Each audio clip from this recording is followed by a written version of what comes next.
E a gente ainda vê muito problema com relação ao preenchimento de prontuário. Doutora, vamos falar dessa paciente nossa hipotética aluna.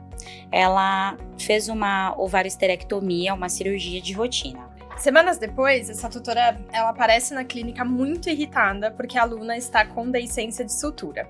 Ela diz que o veterinário não informou sobre os riscos, ele garante que explicou, mas isso não está descrito nem no termo, nem no prontuário. Qual o problema disso, né? A gente tem alguns.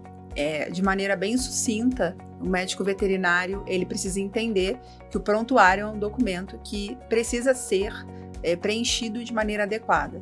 Então, as informações sobre a paciente, apenas resumindo, estável, orientada sobre o risco ou sobre os riscos, não supre aquilo que o conselho exige de mínimo que o prontuário tem que ter. E a gente ainda vê muito problema com relação ao preenchimento de prontuário. E o segundo ponto é o do cumprimento de deveres de informação. Então, a gente precisa fazer provas e muitas vezes essa prova é obrigatória através de um termo de consentimento livre e esclarecido, de que a cliente sabia sim dos riscos envolvidos, principalmente no procedimento dessa natureza, que é um procedimento eletivo, dos riscos envolvidos, inclusive do risco de deiscência de sutura. Então, a cliente precisa ser orientada? Sim. Precisa estar no prontuário? Sim. Mas, além disso, que o termo de consentimento trouxesse essa informação mais detalhada para evitar esse tipo de problema de questionamento do responsável, que a gente vê com bastante frequência. Além do efeito colateral dele imaginar que aquilo ali não é só não informação, aquilo ali é um erro.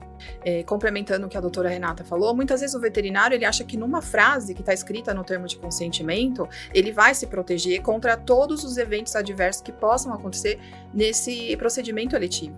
E isso não é verdade. Então é importante o veterinário ele pensar, mas o que pode dar errado numa simples OSH? E tudo isso está descrito no termo, desde que seja um evento adverso, um risco, e não uma falha técnica. Nossa, perfeito, bom ponto.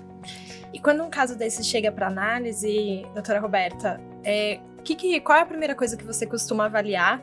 E quais são as informações que você procura para reconstruir essa história, para chegar exatamente nisso, né? Saber se foi uma falha técnica ou se foi um evento adverso. A documentação, né? A documentação. O prontuário é o rei da documentação, né?